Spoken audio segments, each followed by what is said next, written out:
Soma's baking and cooking থেকে সোমা বলছি। আজ আপনাদের সাথে শেয়ার করছি মটর পনির। মটর পনির আমরা সবাই বানিয়ে থাকি, কিন্তু আজ আমি যেটা করেছি সেটা হলো একটা স্পেশাল মশলা ব্যবহার করেছি, যার জন্য কিন্তু মটর পনিরের টেস্টটা একদম পুরো ডিফারেন্ট হয়েছে, খেতে কিন্তু দারুণ হয়েছে। চলুন তাহলে দেখতে থাকি কি মশলা ব্যবহার করলাম, কিভাবে করলাম। এখানে 200 গ্রাম পনির নিয়েছি। পনিরটাকে প্রথমে কিউব করে কেটে নিচ্ছি। খুব বড় পিসও করবো না, আবার খুব ছোট পিসও করবো না, কারণ পনিরের মধ্যে কিন্তু কোনো মশলা সেভাবে ঢোকে না।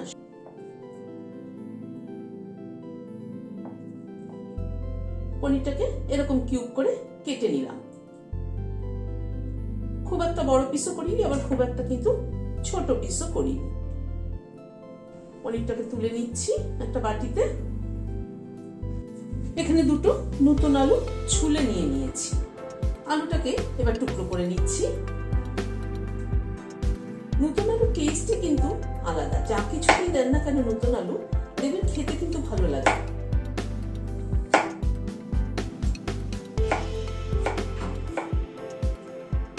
এভাবে ছোট ছোট করে আলুটাকে কেটে নিচ্ছি। আলুটাকে কেটে নিলাম। আর যেহেতু মটর পনির, সেজন্য মটরটা তো মেইন ইনগ্রেডিয়েন্টস। এখানে খানিকটা মটর, মানে কড়াইশুঁটি, এখানে খানিকটা কড়াইশুঁটি ছুলে নিয়েছি, এরকম ছোট বাটির 1 বাটি। এই কড়াইশুঁটির পরিমাণটা নিজেদের ইচ্ছে মতো কম বেশিও কিন্তু করতে পারে। এগুলোকে একটু সাইডে সরিয়ে নিচ্ছি। এই মটর পনিরে আমি একটা স্পেশাল মশলা ব্যবহার করব। মশলাটা কি কি নিলাম একবার একটু দেখিয়ে দিচ্ছি।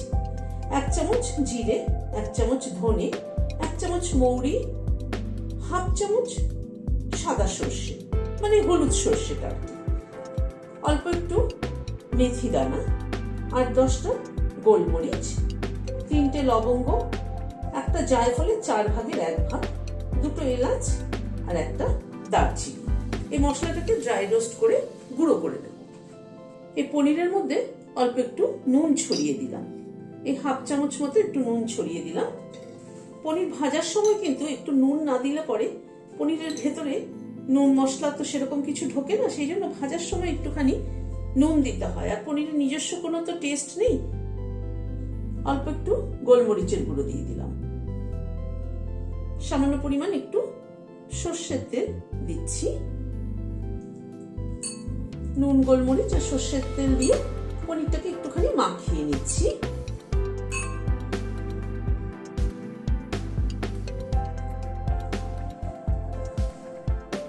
গ্যাসে একটা তাওয়া বসানো, তাওয়াটাকে একটু গরম করে নিয়েছি। ধনেটা দিলাম প্রথমে, জিরে দিলাম, মৌরি দিলাম, সর্ষেটা দিয়ে দিলাম, মেথি, গোলমরিচ, সব গরম মশলাগুলো দিয়ে দিলাম। দিয়ে গ্যাসের ফ্লেমটাকে লো টু মিডিয়ামে রেখে মশলাটাকে ধীরে ধীরে রোস্ট করে নেব। মশলা ভাজার সময় কিন্তু, মানে এরকম ড্রাই মশলা করার সময় খুব কেয়ারফুলি মশলাটাকে ভাজতে হয়, যাতে মশলাটা পুড়ে না যায়। মশলা পুড়ে গেলে কিন্তু মশলার পুরো সুগন্ধটাই নষ্ট হয়ে যায় এবং টেস্টটাও কিন্তু ঠিক থাকে না। তাওয়াটা গরম করে নিয়ে মশলাটাকে এই মিনিট 2 সময় ধরে ধীরে ধীরে একটু রোস্ট করে নিলাম। গ্যাসের ফ্লেমটাকে এবার বন্ধ করে দিচ্ছি, দিয়ে মশলাটাকে নামিয়ে দিচ্ছি। মশলাটা থেকে একটা সুগন্ধ বেরিয়েছে এবং কালারটাও কিন্তু চেঞ্জ হয়ে এসছে। মশলাটা ঠান্ডা হলে তারপর গ্রাইন্ডিং জারে দিয়ে গুঁড়ো করে নিচ্ছি। গ্যাসে একটা কড়াই বসিয়েছি। ঘি দিচ্ছি সামান্য পরিমাণ, 1/2 চামচ মতো ঘি দিলাম।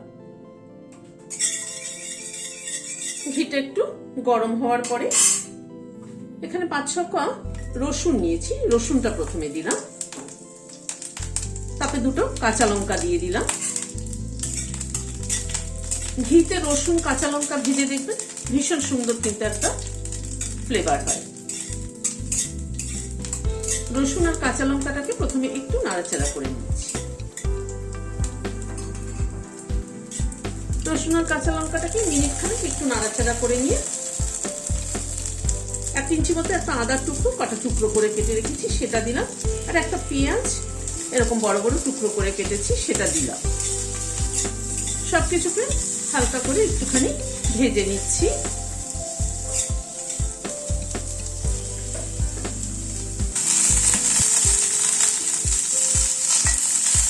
হালকা করে সবকিছুকে একটু ভেজে নিলাম। পেঁয়াজটা কিন্তু জাস্ট কালারটা চেঞ্জ হয়েছে। একটা টমেটোকে বড় বড় টুকরো করে কেটে নিয়েছি, সেটা দিয়ে দিলাম।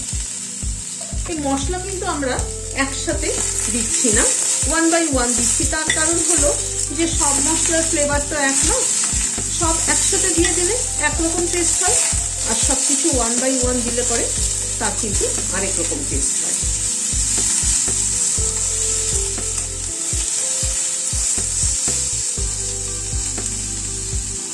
মশলাটা হালকা করে একটু ভেজে নিয়ে গ্যাসের ফ্লেমটাকে বন্ধ করে দিয়ে মশলাটাকে একটা প্লেটে তুলে নিচ্ছি।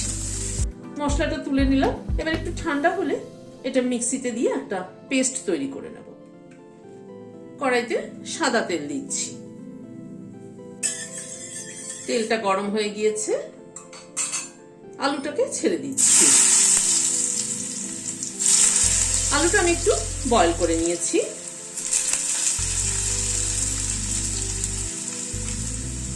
অল্প একটু নুন দিয়ে দিলাম।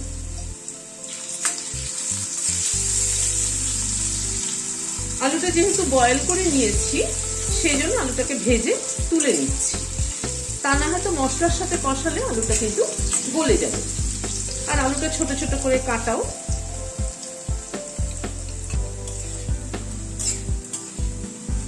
আলুটাকে ভালো করে ভেজে নিলাম, তুলে নিচ্ছি।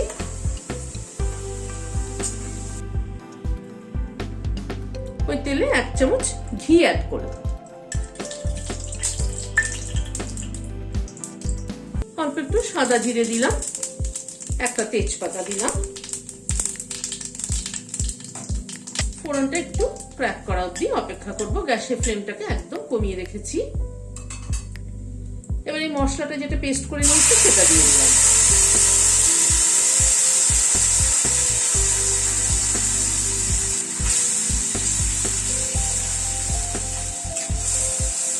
মশলাটাকে ভালো মতো কষিয়ে নেব। 1/2 চামচ কাশ্মীরি লাল মির্চ দিয়ে দিলাম। নুন দিয়ে দিলাম 1 চামচের একটু কম। অল্প একটু হলুদ গুঁড়ো দিলাম। সবকিছু দিয়ে মশলাটাকে ভালো মতো কষিয়ে নেব।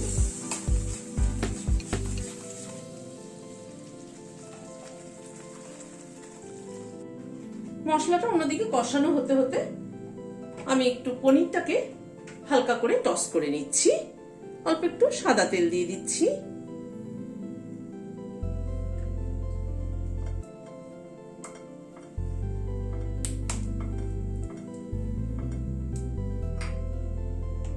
তেলটা একটু গরম হওয়ার পরে পনিরটা দিয়ে দিলাম।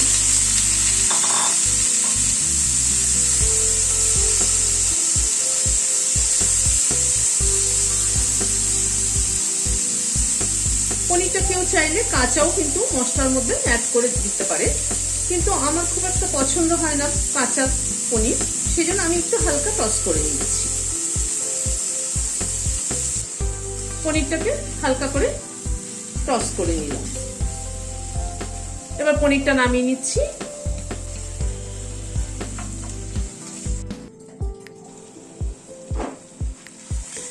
মশলাটা প্রায় মিনিট 3-4 সময় ধরে গ্যাসের ফ্লেমটাকে মিডিয়ামে রেখে কষালাম।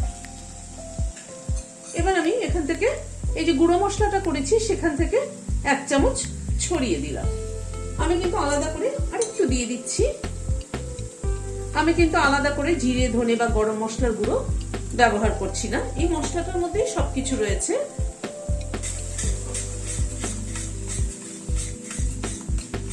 এই মশলাটাকে দিয়ে আর একটু মিনিট খানেক মতো একটু কষিয়ে নেব। এবার মটরটাকে দিয়ে দিচ্ছি।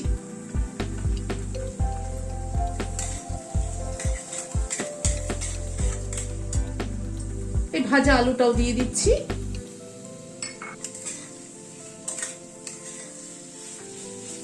সবকিছুকে দিয়ে আবার একটুখানি 1-2 মিনিট একটু কষিয়ে নিচ্ছি।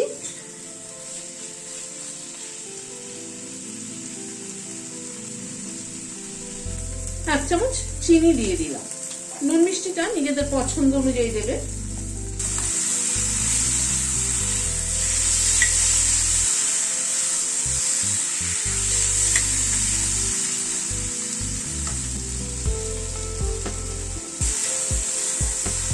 মিনিট একটু কষিয়ে নেওয়ার পরে গরম জল অ্যাড করে দিচ্ছি।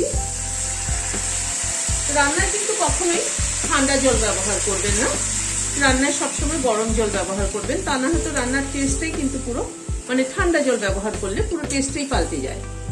পনির এমন একটা আইটেম আমাদের রোজকার খাবারই কিন্তু মানে অলমোস্ট ধরুন সপ্তাহে 2-1 দিন তো থাকেই, সেই জন্য সেই পনিরটা যদি একটু অন্যরকম হয়, এক এক দিন এক এক রকম ফ্লেভারের খাওয়া যায়, তাহলে কিন্তু খারাপ লাগে না, মুখের টেস্টটাও চেঞ্জ হয়। সেই জন্যই আজকে কিন্তু একটুখানি ডিফারেন্ট টাইপের মশলা দিয়ে পনিরটাকে করলাম। এবার পনিরটাকে অ্যাড করে দিচ্ছি।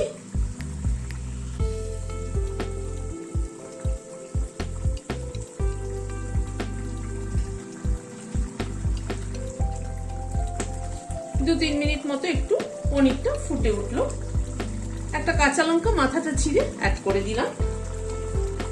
আর এই মশলাটা থেকে আরো 1/2 চামচ মতো নামানোর আগে দিয়ে দিলাম, দিয়ে একবার মিশিয়ে দিচ্ছি। গ্যাসের ফ্লেমটাকে বন্ধ করে দিয়ে ঢেকে দিচ্ছি স্ট্যান্ডিং টাইম 5 মিনিট, কাঁচা লঙ্কা আর এই ভাজা মশলার ফ্লেভারটা অ্যাড হওয়ার জন্য। এই রেসিপিটি কিন্তু ভাত, রুটি, পরোটা, ফ্রাইড রাইস সবকিছুর সাথে ভালো যায়। আপনারা বানিয়ে দেখবেন, আমার মনে হয় ভালো লাগবে। ভালো লাগলে একটা লাইক এবং সাবস্ক্রাইব করার অনুরোধ রইল। আজ তাহলে এখানে শেষ করছি। নমস্কার।